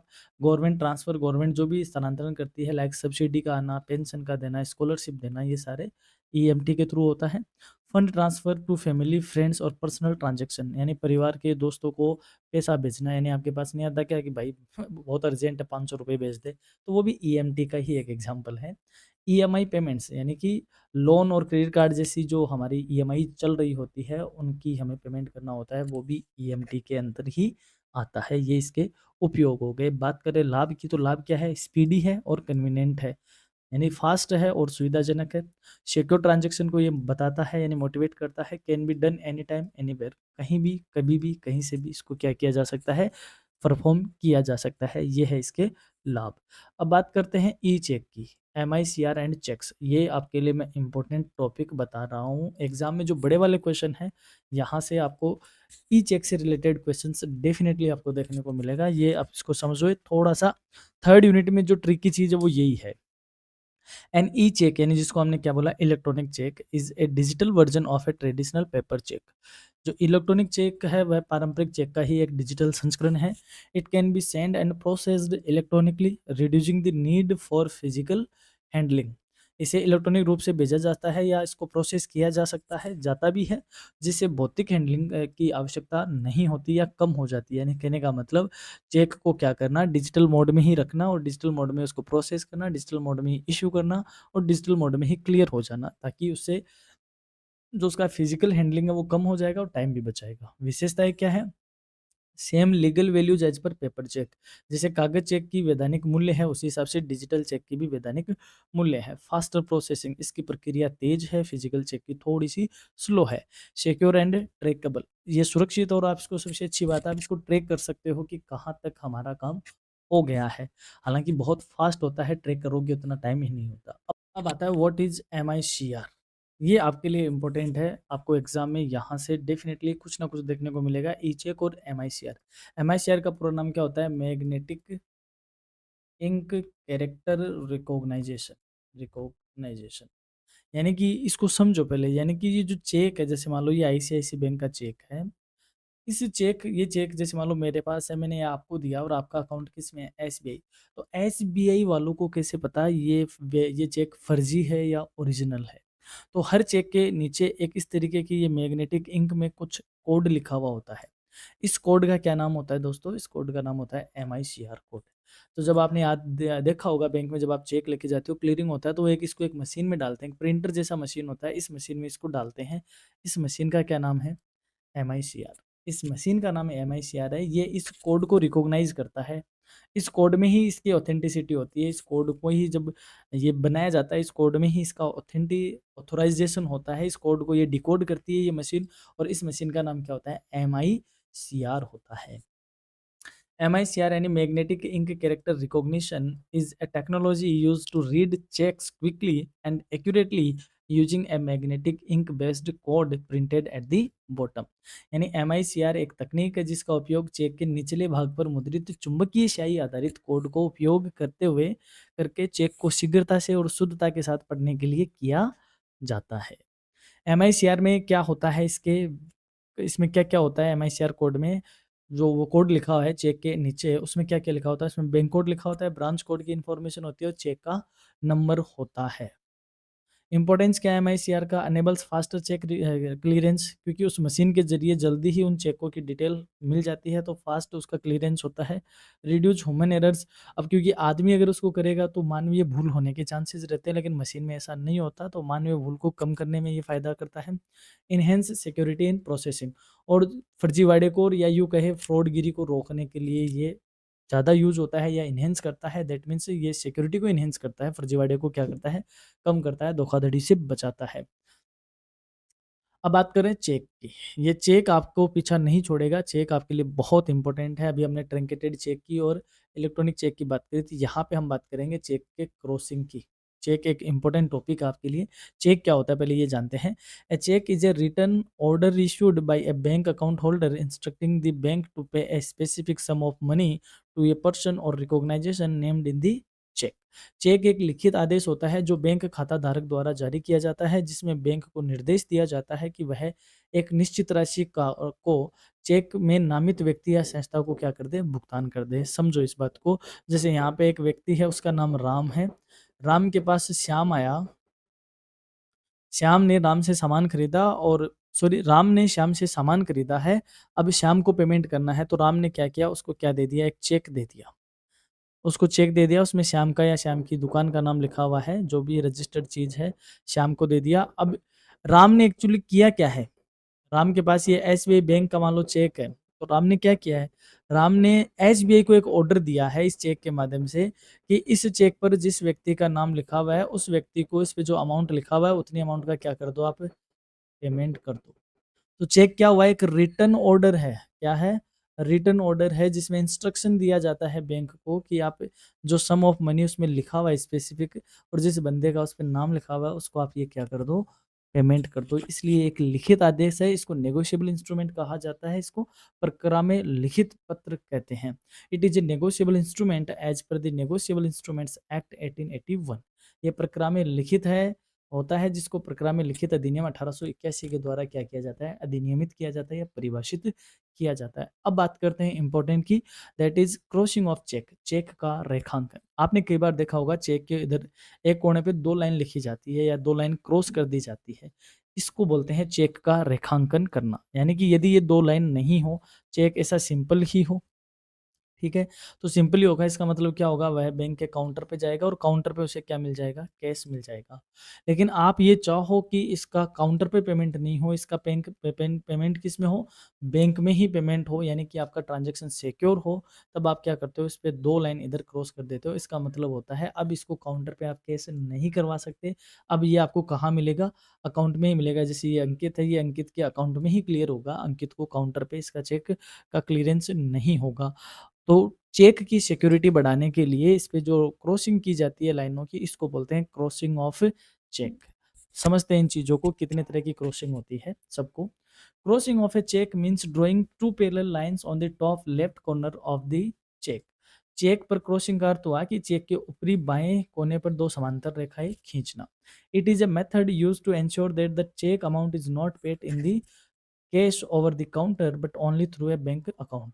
यह सुनिश्चित करने के लिए उपयोग की जाने वाली विधि है कि चेक की राशि का भुगतान काउंटर पर नकद में नहीं होकर केवल बैंक खाते के माध्यम से ही किया जाना चाहिए। It aids security to the payment process. ये भुगतान की प्रक्रिया में क्या जोड़ता है, सुविधा या सुरक्षा जोड़ता है। यानी कि आप अपने चेक को क्या करना चाह रहे हो, सिक्योर करते हो। चेक को सिक्योरिटी को बढ़ाता है, पेमेंट की प्रोसेस को सिक्योर करता है, इसलिए इस पर ये 2 लाइन खींची जाती है। अब ये 2 लाइन होती है, तो ये 2 तरीके की होती है। एक तो जनरल क्रॉसिंग कहते हैं और एक स्पेसिफिक क्रॉसिंग, यानी कि सामान्य रेखांकन, हिंदी की बात करें, सामान्य रेखांकन, और ये होता है विशेष रेखांकन। क्या होता है इन दोनों में अंतर, यानी टाइप्स ऑफ क्रॉसिंग की हम बात कर रहे हैं, क्रॉसिंग के प्रकार। तो सामान्य रेखांकन की बात करें तो 2 parallel lines are drawn across the cheque with और without the word and company, sorry and co और नॉट नेगोशिएबल। यानी कि ये जो लाइन लिखी जाती है, इसमें या तो एंड को लिख दिया जाता है या नॉट नेगोशिएबल लिख दिया जाता है। The cheque can only be deposited into the bank account. यानी कि इन लाइनों के बीच या तो ऐसे ही छोड़ दिया जाता है, इसमें 3 वर्ड लिखे जाते हैं, या तो ऐड को लिख दिया जाए, या नॉट नेगोशिएबल लिख दिया जाए, या अकाउंट ऐसे लिख दिया जाए। ये 3 अगर इसमें वर्ड लिख दिए जाते हैं, अगर लिख दिए जाते हैं तो भी चलता है, अगर नहीं लिखे जाते हैं, लाइन भी खींची जाती है, तो भी इसको जनरल क्रॉसिंग ही कहते हैं। इनका मतलब एक ही होता है कि इसका पेमेंट सिर्फ और सिर्फ किस में होगा, बैंक अकाउंट में ही होगा। The cheque can only be deposited into the bank account. सिर्फ बैंक अकाउंट में पेमेंट होगा, काउंटर पे कैश में नहीं होगा। इसको बोलते हैं जनरल क्रॉसिंग। और स्पेशल क्रॉसिंग का मतलब होता है जब इन लाइन के बीच में क्या लिख दिया जाए, पर्टिकुलर बैंक का नाम लिख दिया जाए, जैसे एसबीआई, जैसे पीएनबी, तो अब ये स्पेशल क्रॉसिंग हो गया, ये पर्टिकुलर जैसे मान लो ये एचडीएफसी का बैंक का वो है, चेक है और इसमें इधर लिख दिया जाए एसबीआई। अब ये सिर्फ और सिर्फ किस अकाउंट में जाएगा? एसबीआई बैंक के अकाउंट में ही जाएगा, ये दूसरे बैंक के अकाउंट में क्लियर नहीं होगा। इसको बोलते हैं स्पेशल क्रॉसिंग, यानी कि सिक्योरिटी की एक लेवल और बढ़ाना। वो स्पेशल क्रॉसिंग बहुत कम काम में आती है, ज़्यादातर जो क्रॉसिंग काम में ली जाती है वो जनरल क्रॉसिंग ही काम में ली जाती है, बट आपको आइडिया होना चाहिए। अब बात करते हैं e banking in India. E-banking refers to the banking activities performed using digital platforms such as internet, mobile and phone और ATMs। E-banking का तात्पर्य है कि इंटरनेट, मोबाइल फ़ोन और एटीएम जैसी डिजिटल प्लेटफॉर्म का उपयोग करते हुए बैंकिंग गतिविधियाँ की जाना। कौन-कौन सी जो सर्विसेज है जो इंडिया में ज़्यादातर यूज़ होती है? Internet banking, mobile banking, ATM, SMS banking, UPI like phone पे, गूगल पे, Bhim UPI etcetera, debit card, credit card etcetera. ये चीज़ें अभी हमने पीछे देखी है, बस अब उनका क्योंकि थर्ड यूनिट में थोड़ा-सा अलग तरीके से उसको पूछा हुआ है, तो हमें वापस देखनी पड़ रही है। अब बात करते हैं प्रोसीजर प्रोग्राम्स इन ई-बैंकिंग, यानी कि ई-बैंकिंग की प्रक्रिया क्या है? Basic procedure to start e banking, आपको क्या बेसिक प्रोसीजर करना पड़ेगा यदि आपको ई-बैंकिंग स्टार्ट करनी है तब? Open A bank account with valid KYC document, आपको किसी भी बैंक में खाता खोलना होगा, अपनी केवाईसी करवानी होगी। Register for internet mobile banking during account opening और लेटर, खाता खुलवाते समय या बाद में इंटरनेट बैंकिंग के लिए या मोबाइल बैंकिंग के लिए आपको रजिस्ट्रेशन करवाना होगा। सेट लॉगिन क्रेडेंशियल्स, यानी आपको लॉगिन क्रेडेंशियल सेट करने पड़ेंगे, यूजर आईडी, पासवर्ड आपको सेट करने होंगे। Receive OTPs and secure pin on registered mobile, पंजीकृत मोबाइल पे आपको ओटीपी आएगा और आपको एक पिन सेट करना होगा। यूज ऑफिशियल वेबसाइट और ऐप टू लॉगिन सिक्योरली, सुरक्षित रूप से लॉगिन करने के लिए बैंक की आधिकारिक वेबसाइट को या बैंक का जो आधिकारिक ऐप है उसको यूज करना होगा। और start using various services like fund transfer, balance enquiry etcetera. और उसके बाद आप बैंक की जो सर्विसेज है, जैसे फंड ट्रांसफर करना है या बैंक इंक्वायरी, बैलेंस इंक्वायरी करनी है, बिल का पेमेंट करना है, ये सारी सेवाएँ आप क्या कर सकते हो? यूज़ कर सकते हो। तो बेसिक प्रोसेस ये है। इम्पोर्टेंट आपसे पूछा जा सकता है कि explain the basic procedure to start internet banking. पहले खाता खुलवाओ, फिर बैंक में अपने आप को मोबाइल नंबर रजिस्टर करो या मोबाइल बैंकिंग के लिए आपको रजिस्ट्रेशन करवाना होगा, लॉगिन आईडी सेट करनी होगी, ओटीपी आएँगे, आपको वेबसाइट पे जाना होगा और आप सर्विस यूज़ कर सकते हो। आजकल के स्मार्ट बच्चे, आप सारी चीज़ें यूज़ कर रहे हो पहले से। इम्पोर्टेंस क्या है सिक्योरिटी मेजर्स के? यूज़ स्ट्रॉन्ग पासवर्ड, यानी कि आपको ई-बैंकिंग को कैसे आप सिक्योर कर सकते हो? तो पहली बात तो आपको स्ट्रॉन्ग पासवर्ड यानी मजबूत पासवर्ड यूज़ करने होंगे। एनेबल टू फैक्टर ऑथेंटिकेशन, 2 कारक प्रमाणीकरण को सक्षम करना होगा।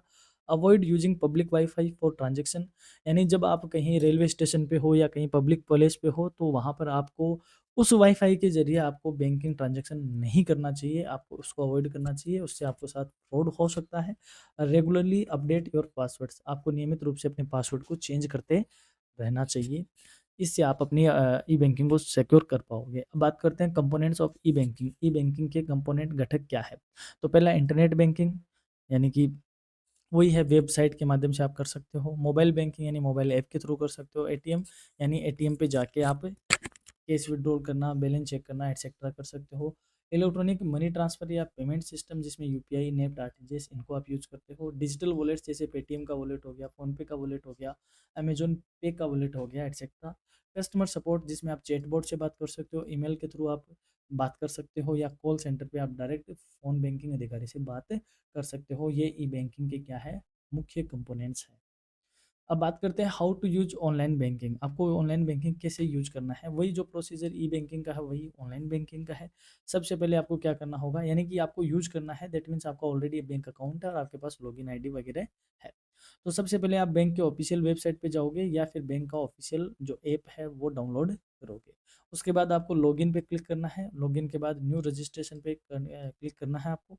फिर इंटर यूज़र आईडी पे आप क्लिक करोगे, वहाँ पे आपकी कस्टमर आईडी और अकाउंट नंबर एटसेट्रा आप डालोगे, जो भी क्रेडेंशियल आपसे पूछे गए हैं वो आप उसमें डालोगे। आपके पास एक ओटीपी आएगा, ओटीपी आने के बाद आप आगे चलोगे, फिर आपको पासवर्ड क्रिएट करना होगा। उसके बाद आपका लॉगिन आईडी सेट हो जाएगा। फिर आप लॉगिन करके अपने डैशबोर्ड को सेट करोगे और फिर आपको जो सर्विस आपको यूज़ में लेनी है, आप उन सर्विस को परफॉर्म कर पाओगे। तो बहुत सिंपल सी चीज़ है। आपको शुरू करना है ऑफिशियल वेबसाइट से, लॉगिन से, और उसके बाद ओटीपी वगैरह आके आपको सीधा अपने डैशबोर्ड पे पहुंच जाना है। इस तरीके से आप ऑनलाइन बैंकिंग यूज कर पाओगे। ऑनलाइन बैंकिंग के लाभ क्या है, एडवांटेजेस क्या है? पहली बात तो कन्वीनियंट है, यानी सुविधाजनक है, 24/7 अवेलेबल है। टाइम सेविंग है, आपके समय की बचत करता है, आपको घंटों लाइनों में खड़ा नहीं रहना पड़ता। क्विक ट्रांज़ैक्शन है, त्वरित यानी फ़ास्ट लेन-देन होते हैं, सेकंडों के मामले में ही पैसा इधर से उधर हो जाता है। रिकॉर्ड कीपिंग, ये रिकॉर्ड रखता है, आपके ई-स्टेटमेंट है या आपकी जो ट्रांज़ैक्शन हिस्ट्री है आप उसको देख सकते हो, तो आपको रिकॉर्ड भी रखता है। कॉस्ट लो कॉस्ट होती है क्योंकि पेपर बचाता है, टाइम बचाता है, ट्रैवलिंग बचाता है, तो लागत क्या होती है? कम होती है। फिर ये सिक्योर है विद एन्क्रिप्शन एंड ओटीपीज़। ये टू फैक्टर ऑथेंटिकेशन के साथ एन्क्रिप्ट रहता है और साथ ही में ओटीपी के माध्यम से सुरक्षित रहता है। इसीलिए बैंक अपन को कहता है किसी भी इधर-उधर के लिंक पे क्लिक ना करें, वो इसीलिए कहता है। अब इसके लाभ है। अब बात करते हैं यूनिट 4th की। इस पेपर की अंतिम यूनिट है, डिटेल क्लास हमारी वेबसाइट प्लेलिस्ट में अवेलेबल है। आपके लिए एक बेहतरीन यहाँ पे एक सूचना है कि यदि आप चाहते हो कि आपकी जितने भी VAC, SEC, AEC major paper, minor paper, major की तो ऑलमोस्ट आपकी क्लासेस एग्जाम हो चुकी है, बट आने वाली क्लासेस में आपको इधर-उधर नहीं भटकना पड़े, आपके हाथ में ही सारी चीज़ें हो। जैसे आपका वैल्यू एडेड पेपर स्वच्छ भारत है, पर्सनैलिटी डेवलपमेंट है, एनवायरनमेंट पॉल्यूशन है, तो आप जस्ट इस प्ले बटन पे क्लिक करो, आप सीधा लाइव क्लास में पहुंच जाओगे। लाइव तो नहीं है, रिकॉर्डेड क्लास में आप पहुंच जाओगे। तो एक डॉक्यूमेंट हमने आपके लिए तैयार किया है, आपको सिर्फ इस नंबर पे एक हमें पीडीएस टू पीडीएफ ये लिख के आप हमें एक मैसेज कर देना, हम आपको ये पीडीएफ भेज देंगे। इसमें 8 से 10 पेज है जिसमें हर क्लास का लिंक आपको मिलेगा। सिर्फ आपको उसको प्ले बटन पे क्लिक करना है, आप सीधे यूट्यूब पे क्लास में पहुंच जाओगे। ये आपके टाइम को बचाएगा, ये क्योंकि एग्जाम में आपका टाइम बहुत इंपॉर्टेंट है, आपको इधर-उधर भटकने से बचाएगा, आपको डायरेक्ट क्लास में लेके आएगा। अब बात करते हैं introduction to e banking security. E banking security क्या होती है? E-banking security refers to the measures and systems adopted to protect digital banking transactions, customer data, and the bank's digital infrastructure from unauthorized access, cyber attacks, data breaches, and frauds. E-banking सुरक्षा से मतलब हुआ कि digital banking लेनदेन ग्राहकों के data, bank के digital जो इंफ्रास्ट्रक्चर है उसको अनाधिकृत यानी कोई बाहर का बंदा उसमें अनऑथोराइज्ड एक्सेस ना कर सके, कोई उस पे साइबर अटैक ना हो, कोई उसके डेटा को ब्रीच ना कर सके यानी डेटा चुरा ना सके, और कई तरीके के जो फ्रॉडमेंट होते हैं उनसे बचने के लिए जो मेजरमेंट किए जाते हैं, जो उपाय किए जाते हैं, उनको बोलते हैं ई बैंकिंग सिक्योरिटी। यानी कहने का मतलब साइबर अटैक, फर्जीवाड़ा, अनऑथोराइज्ड एक्सेस, डेटा की चोरी, इन चीज़ों से बचने के लिए बैंक जो भी तामझाम यूज करता है, जो भी डेटा है, जो भी सिक्योरिटी यूज करता है, उसको ई बैंकिंग सिक्योरिटी कहा जाता है। नीड क्यों है ई बैंकिंग सिक्योरिटी की, यानी क्यों जरूरत है हमें? हमारे डेटा प्रोटेक्ट हो, फ्रॉड से हम बचें, कस्टमर का ट्रस्ट उसमें बढ़े, रेगुलेटरी कंप्लायंस हो यानी कि जो भी लीगल रेगुलेटरी स्टैंडर्ड बने हैं उनको अप्लाई किया जाए और सिस्टम को स्टेबल किया जाए, इसलिए हमें नीड है। हम बात कर लेते हैं यहाँ पे आवश्यकता क्यों है सिक्योरिटी की? प्रोटेक्शन ऑफ सेंसिटिव डाटा, यानी जो संवेदनशील डाटा है, जो हमारी पर्सनल डिटेल है, हमारी फाइनेंशियल डिटेल है, वो कॉन्फिडेंशियल रहे, गोपनीय रहे, उसके लिए हमें सिक्योरिटी की नीड है। प्रिवेंशन ऑफ ऑनलाइन फ्रॉड्स, यानी जो ऑनलाइन धोखाधड़ी है उससे बचाव रहे, जैसे फिशिंग होती है, आइडेंटिफाई का थेफ्ट होता है, हैकिंग होती है, इन चीज़ों से बचने के लिए। इन्हेंसिंग कस्टमर ट्रस्ट, ग्राहक का विश्वास बढ़ना, यानी जो बैंक ज़्यादा सिक्योरिटी यूज करेगा, ये यूँ कहे जो ज़्यादा सिक्योर होगा उसमें फेक या फर्जीवाड़ा कम होता है, तो ग्राहक का उस पे क्या होता है, विश्वास बिल्डअप होता है कि ये बैंक अच्छे से डील करता है सिक्योरिटी के साथ। फिर लीगल एंड रेगुलेटरी कंप्लायंस, यानी कि जो कानूनी और नियामक अनुपालन बने हुए हैं उनको फॉलो करना, जैसे आईटी एक्ट क्या कहता है, आरबीआई एक्ट क्या कहता है, और भी जो प्राइवेसी से रिलेटेड कानून बने हुए हैं उन सबको क्या करना, फॉलो करना। और फिर ये बात करता है सिस्टम की स्टेबिलिटी की और इंटीग्रिटी की, यानी जो सिस्टम है, बैंकिंग सिस्टम है, जो भी एक्स वाई जेड का सिस्टम बना रखा है, वह स्टेबल रहे, स्थिर रहे और इंटीग्रेटेड बनी रहे, उसकी अखंडता बनी रहे, यानी उसको कोई बाहर का बंदा आके उसमें छेड़खानी ना करे, बैंकिंग एक्टिविटी स्मूथली चलती रहे और बिना किसी धोखाधड़ी की सुरक्षा बनी रहे। इसलिए इन सारी बातों के लिए हमें सिक्योरिटी की नीड है। अब बात करें सिक्योरिटी कॉन्सेप्ट की, क्या है सिक्योरिटी कॉन्सेप्ट की, मतलब वही बात है कि किन किन चीज़ों के रिगार्डिंग सिक्योरिटी की नीड रहती है या सिक्योरिटी से क्या जरूरी है। कॉन्फिडेंशियलिटी यानी गोपनीयता, केवल अधिकृत उपयोगकर्ताओं तक ही पहुंच हो, यानी कि जिसको लॉगिन आईडी वगैरह बैंक ने अलाउ कर रखा है सिर्फ वही पहुंच पाए, इसलिए क्योंकि वो कॉन्फिडेंशियलिटी बनी रहे। इंटीग्रिटी यानी data remains uncheck during the transmission, यानी डेटा ट्रांसमिशन के दौरान अपरिवर्तित रहे, इंटीग्रेट होता रहे, वह सिक्योरिटी की नीड है वहाँ भी। ऑथेंटिकेशन यानी प्रमाणीकरण हो, verifies user identity via password, biometric और ओटीपी, जो भी यूजर है उसका अलग-अलग तरीके से पासवर्ड के माध्यम से, बायोमेट्रिक के माध्यम से, ओटीपी के माध्यम से क्या की जाए, उसकी पहचान को सत्यापित किया जाए। फिर उसका ऑथराइज़ेशन हो, grants access only to entitled resources और सर्विस। उसको एक्सेस भी वो दी जाए जो चीज़ों की उसने रिडीम कर रखी है, उतनी ही उसको क्या दी जाए, ऑथराइज़ेशन दिया जाए। फिर है non repudiation, prevents denial of perform transaction communication, यानी जो भी काम उसने कर दिया, आप उसको काम के लिए वह उसको मना नहीं कर सकते, क्योंकि आपका जो उसमें है वो रिकॉर्ड मेंटेन होता है। आपने जैसे मान लो अपने बिहाफ़ पे कोई पेमेंट किया, फिर आप बैंक को कहते हो कि नहीं मैंने नहीं किया, ये पेमेंट अपने आप हो गया, ऐसा नहीं होता। बैंक ने पहले ऑथराइज़्ड किया है, उसके बाद आपने पिन वगैरह डाल के क्या किया है, पेमेंट किया है। तभी जो हमारे साथ साइबर फ्रॉड होते हैं, वो हमारे अकाउंट से डायरेक्ट पैसे नहीं कटते। आपने एक चीज़ देखा होगा, इन दिनों पैसे डायरेक्ट नहीं करते। आप किसी लिंक पे क्लिक भी करते हो, तो भी डायरेक्ट पैसे नहीं कटते हैं। वह किसके माध्यम से जाता है? ओटीपी के माध्यम से जाता है। यानी कि वो हमारे मोबाइल को हैक करते हैं और आने वाले ओटीपी को वह डिकोड करके फिर आगे उसमें जाते हैं। यानी कहने का मतलब, बैंक ने ऑथराइज़ भी किया, बैंक ने ऑथेंटिकेशन भी किया, लेकिन वो ओटीपी किसी फर्जी आदमी के हाथ में था, तो उसने डाल के वह ट्रांज़ैक्शन कर लिया। तो बैंक ने तो अपने लेवल पे सारे काम किए, इसलिए ये नॉन रिपुडिएट होता है। तो बैंक यही कहता है कि आप सावधान रहो, सतर्क रहो, इधर-उधर के लिंक पे क्लिक मत करो, क्योंकि हम हमारे यहाँ से पूरी सिक्योरिटी करते हैं, बस आपके ही ओटीपी वगैरह इधर-उधर हो जाते हैं। अब बात करते हैं प्राइवेसी सर्वे की। A privacy survey is conducted to understand user awareness and attitudes toward data privacy in banking. E-banking e-banking में डेटा की गोपनीयता के प्रति यूजर यानी उपयोगकर्ता को जागरूकता समझना, उसका दृष्टिकोण क्या है उसको समझने के लिए एक सर्वे करवाया जाता है, उसको बोलते हैं प्राइवेसी सर्वे। यानी लोग आकर पूछते हैं कस्टमर से, जो रिसर्चर होते हैं या बैंकिंग का जो रिसर्च एंड डेवलपमेंट डिपार्टमेंट होता है, कि हमारी सर्विस से आप कितने खुश हो, क्या आपको पता है ऐसा-ऐसा हो रहा है, इस तरीके का आपका आपका क्या एटीट्यूड है हमारी प्राइवेसी को लेकर, हमारी सिक्योरिटी को ले। इसमें क्या-क्या क्वेश्चन होते हैं, जैसे whether customers believe their data is secure, क्या ग्राहक ये मानता है कि उसका डेटा सुरक्षित है बैंक के हाथ में? Banks are transparent about how customer data is used, क्या बैंक इस रूप ये स्पष्ट रूप से बताते हैं कि हम डेटा का जो कस्टमर है उसके डेटा को किस तरीके से यूज़ में लेते हैं? Customer awareness of threats like fishing और फेक वेबसाइट, क्या ग्राहकों को फिशिंग और नकली वेबसाइट या धोखाधड़ी की जानकारी होती है? इस तरीके के क्वेश्चन करके उनसे पूछा जाता है कि क्या आप ये मानते हो कि आपका डेटा सिक्योर है? क्या आप बैंक आपके साथ ट्रांसपेरेंट है? क्या आपको पता है कि ओरिजिनल वेबसाइट क्या है, नकली वेबसाइट क्या है? इसका आइडिया आपको लगता है? इस तरीके के क्वेश्चन जिस सर्वे में पूछे जाते हैं वो प्राइवेसी सर्वे होता है। और इस सर्वे के माध्यम से ही बैंक को क्या पता चलता है, this helps bank improve privacy policy and user education.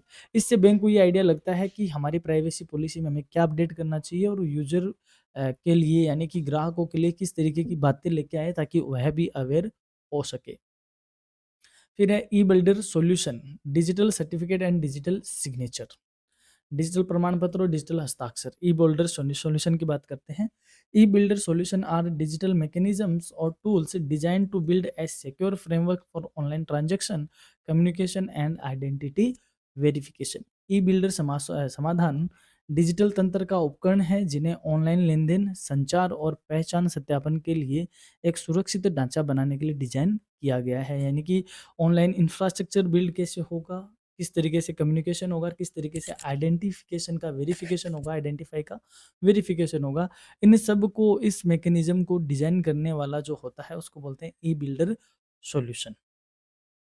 E builder solution यानी डिजिटल सर्टिफिकेट, और क्या होता है इसमें डिजिटल सर्टिफिकेट को समझते हैं। A digital certificate is an electronic credential used to prove the ownership of a public key. Digital प्रमाण पत्र एक इलेक्ट्रॉनिक क्रेडेंशियल है जिसका उपयोग सार्वजनिक कुंजी के स्वामित्व को साबित करने के लिए किया जाता है। It is issued by A trusted third party called A certificate authority. इसे सर्टिफिकेट अथॉरिटी नामक एक थर्ड पार्टी विश्वसनीय तृतीय पक्ष के द्वारा क्या किया जाता है, जारी किया जाता है। Digital certificates are a key component of public key infrastructure, यानी PKI, public key infrastructure which is use to secure online communication. Digital प्रमाण पत्र सार्वजनिक कुंजी अवसंरचना का एक प्रमुख घटक है जिसका उपयोग ऑनलाइन संचार को सुरक्षित करने के लिए किया जाता है। यानी ऑनलाइन जो चीज़ें होगी उसका ऑथराइजेशन होना है, जो भी सर्टिफिकेट वगैरह होंगे तो उसको ऑथराइज करने के लिए एक पब्लिक की होती है और जो कि सर्टिफिकेट अथॉरिटी द्वारा इशू की जाती है, और उसी के माध्यम से डिजिटल सर्टिफिकेट वेरीफाई होते हैं, अथोराइज्ड होते हैं। क्या इसके की फीचर हैं? ऑथेंटिकेशन यानी इसका प्रमाणीकरण, confirms the identity of the certificate holder, प्रमाण पत्र धारक की पहचान की पुष्टि करता है। डेटा इंटीग्रिटी यानी ensure the data has not been tampered with during transmission, data की अखंडता बनाए रखना, यह सुनिश्चित करना कि ट्रांसमिशन के दौरान डेटा के साथ कोई छेड़छाड़ नहीं की गई है। Encryption enables secure encrypted communication between parties, पक्षों के बीच सुरक्षित एन्क्रिप्टेड संचार को सक्षम बनाता है। Non repudiation ensures that the sender can not deny having send the message, और यह सुनिश्चित करना कि जिसने मैसेज भेजा है वह इस बात से इनकार नहीं कर सकता कि नहीं साहब मैंने तो नहीं नहीं भेजा, यानी नॉन रेपुडिएशन होता है। हर चीज़ें इसमें रिकॉर्ड में होती है। एग्जाम्पल जैसे website using HTTPS have an SSL certificate ensuring secure data exchange, यानी कि जो बैंकों में हाइपर टेक्स्ट ट्रांसफर प्रोटोकॉल जो सर्विस होती है, सिस्टम होती है, वो एक तरीके से जो सिक्योरिटी है उसके लिए SSL सर्टिफिकेट को क्या करती है, यूज करती है। तो इस तरीके के इसको हम बोलते हैं ई बिल्डर सॉल्यूशन और सिक्योरिटी इसको कहा जाता है। ये थोड़ा सा टेक्निकल टर्म में जा रहा है, यदि आप कंप्यूटर लाइन के हो तो आपको इजीली समझ में भी आ रहा होगा। ए डिजिटल सर्टिफिकेट कंटेंट्स, एक डिजिटल सर्टिफिकेट में क्या क्या होता है। द पब्लिक की सार्वजनिक कुंजी होती है। The name of the certificate holder, प्रमाण पत्र का धारक का नाम होता है। The expiration date of the certificate, उस प्रमाण पत्र की समाप्ति की तिथि भी उसमें मेंशन होती है। The name of the issuing authority, जिसको सीए कहते हैं, जारी करने वाले का अधिकारी का नाम, यानी कि सर्टिफिकेट अथॉरिटी इसको कहते हैं। The digital signature of the CA, यानी कि सर्टिफिकेट अथॉरिटी का डिजिटल हस्ताक्षर डिजिटल सर्टिफिकेट पे होता है। बात करते हैं डिजिटल सिग्नेचर की। डिजिटल सिग्नेचर जैसे मान लो आपका जाति प्रमाण पत्र है तो आपको देखो इस तरीके का सिग्नेचर मिलता होगा, जैसे ये वाला है। तो इसमें साफ साफ लिखा होता है digitally signed by the plot soft LLC, date ये होती है और ये इसमें टाइमिंग वगैरह, रीजन क्या है, I am the author, location USA। तो ये इसको बोलते हैं, इधर आपको दिख रहा होगा कि राजस्थान जाति प्रमाण पत्र का मैंने यहाँ पे एग्जाम्पल लिया है।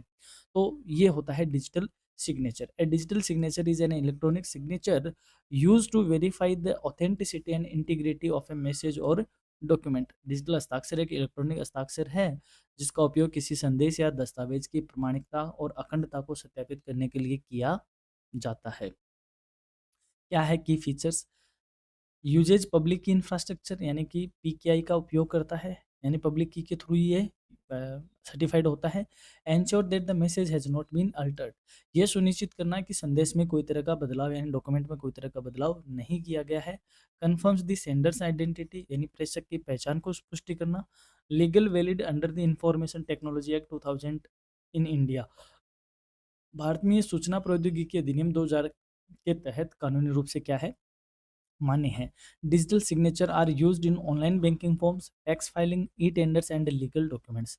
डिजिटल सिग्नेचर का यूज जो भी हमारे ऑनलाइन बैंकिंग के फॉर्म्स होते हैं उनमें किया जाता है। टैक्स फाइलिंग चाहे GST हो चाहे इनकम टैक्स हो उनमें भी किया जाता है। ई टेंडर यानी जो ऑनलाइन टेंडर होते हैं उनमें भी किया जाता है। और कई तरीके के लीगल डॉक्यूमेंट जो होते हैं डिजिटली तौर पे प्रोसेस होने वाले, उन सब में ई सिग्नेचर का यूज किया जाता है। अब बात करते हैं ई सिक्योरिटी सॉल्यूशन की। E-security solution refers to a range of technologies, practices, and services used to protect digital system, networks, and data, particularly in e-banking and online transaction।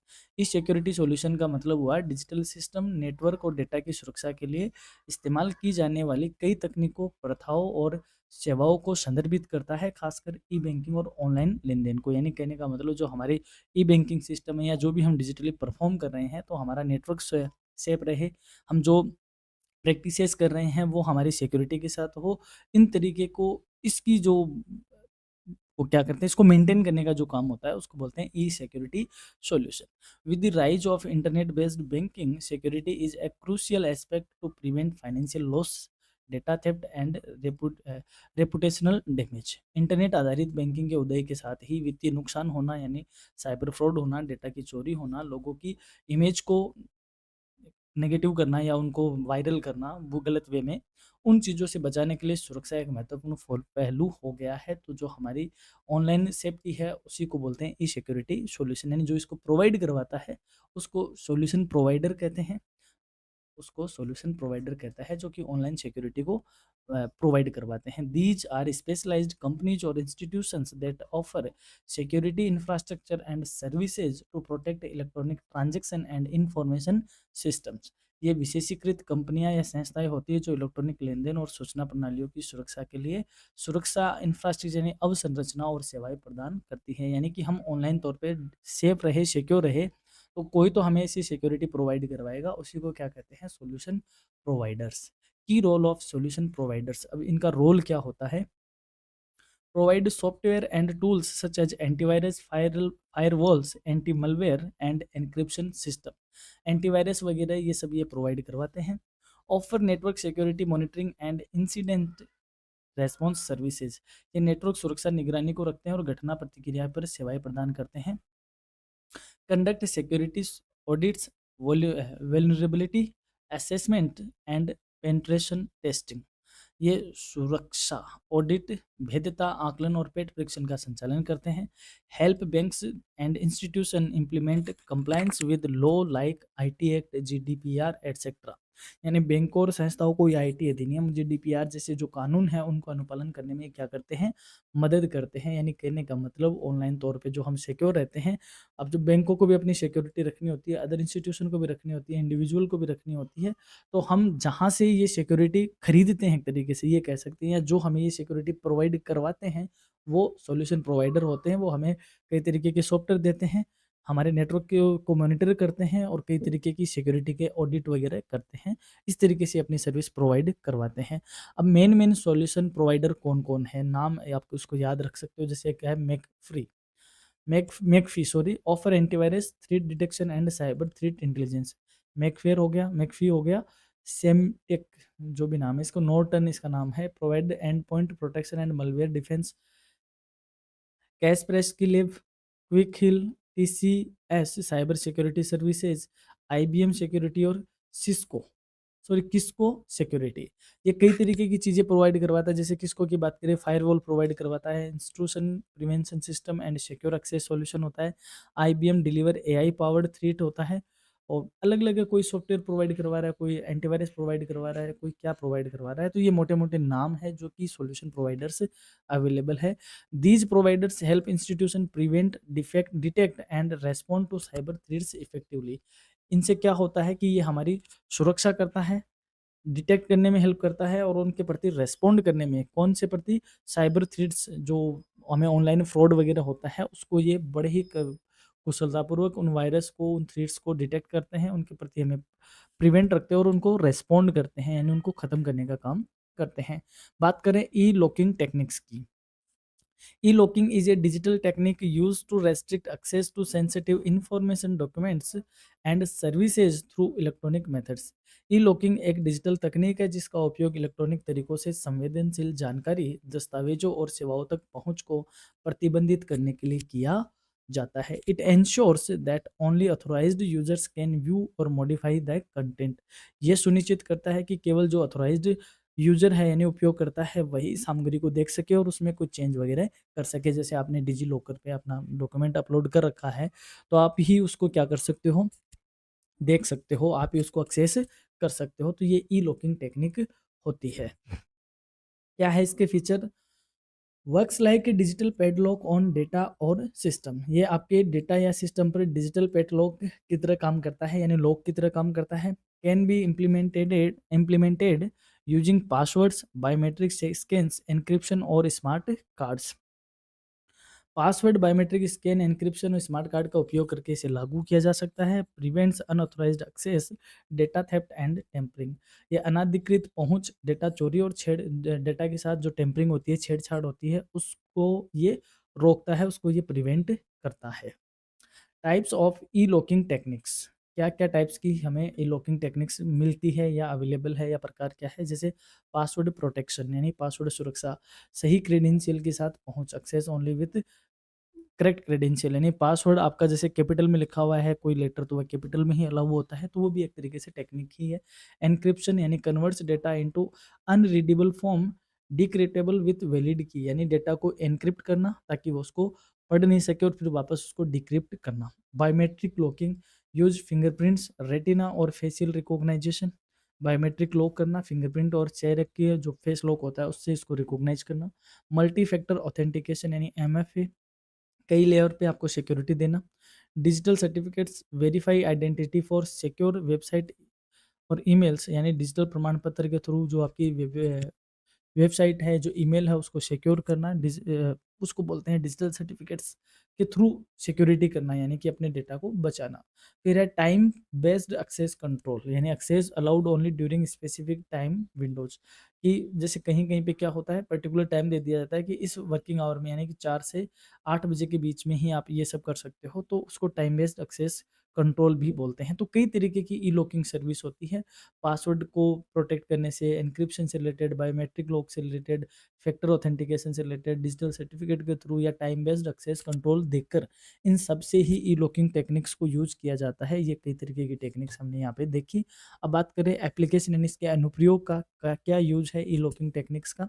Securing bank statement, ये bank statement को सुरक्षित करता है। आपने देखा होगा आपका जो बैंक स्टेटमेंट है, उस पे पासवर्ड लगे होते हैं, उसको आप डायरेक्ट ओपन नहीं कर पाते। तो ये भी एक ई-लॉकिंग सर्विस का ही एग्जांपल है।